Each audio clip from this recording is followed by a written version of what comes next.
Reach a first! Fighting back! Reach a first! Fighting back! Reach a first! Fighting back! Reach a first!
We all know why we're here, so I would like to start by all of us just taking a moment to consider the 4 people who were killed in the recent attack. This is the very reason we're here.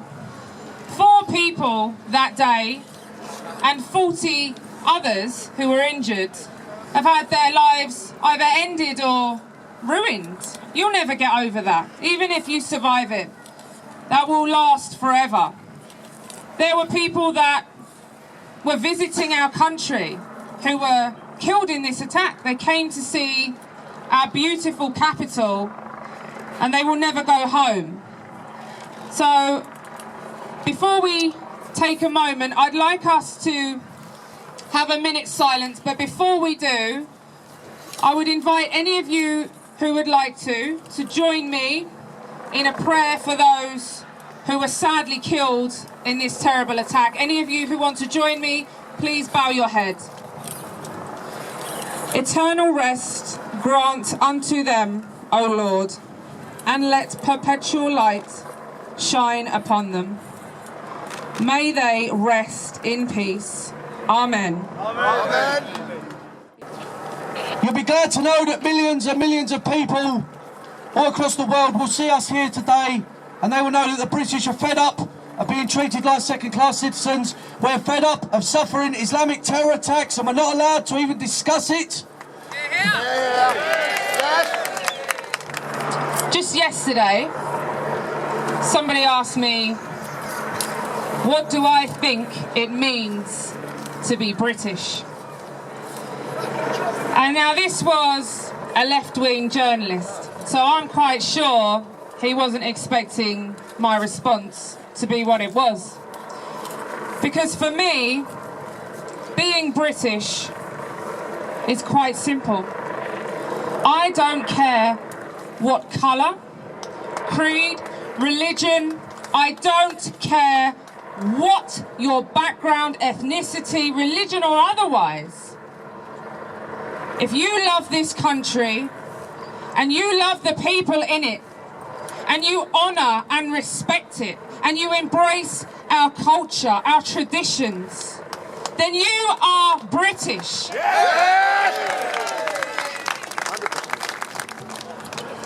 Why are we here today? Because last week on that bridge, a radicalised Muslim extremist, radicalised in prison, converted to Islam in prison, mowed down multiple innocent tourists, civilians, and then stabbed the police officer to death. We've already had a 1 minute silence for the victims, but that's why we're here today, because this is nothing new to us. We know this is going to happen all the time. Well, it has, hasn't it? It has. Look at Berlin, look at Munich, look at Paris, look at Nice, look at Orlando, San Bernardino, the Canadian Parliament, Sydney. I could go on and on all day. Let me ask you right now, is the world suffering a wave of Jewish terrorism? No. Is the world suffering a wave of Hindu terrorism? No. Well, let me ask you, If you've not got your head in the sand, what is the problem? The problem is Islamic terrorism. But we knew this was coming because we've seen it. You look across Europe, people are being slaughtered. You look across the world, homosexuals are being killed in Florida. Just because the Quran says it's completely intolerant of anything other than Islamic values. Sharia law says throw the homosexuals off a building. What are they doing? They're throwing them off buildings. The Quran says cut the heads off the disbelievers. Do you think it's any coincidence that ISIS are cutting people's heads off? Look at poor Lee Rigby. Bless his soul. Was there anything more heart-wrenching for a nation than to see one of our Queen's soldiers laying lifeless on the streets of our capital and still no reaction? No bloody reaction. I know a few of you turned out, but where was the outrage? This is one of our men. He was fighting for our land, and there was complete silence. The media wanted to black it out as soon as possible. They didn't want memorials. They didn't want people gathering in his name because they knew we would address the fact that this was Islam. What happened to Lee Rigby, what happened at 7/7, and what happened just a few days ago on that lovely bridge that I've always loved to cross over and look out and see our wonderful city, that was Islam. Yeah.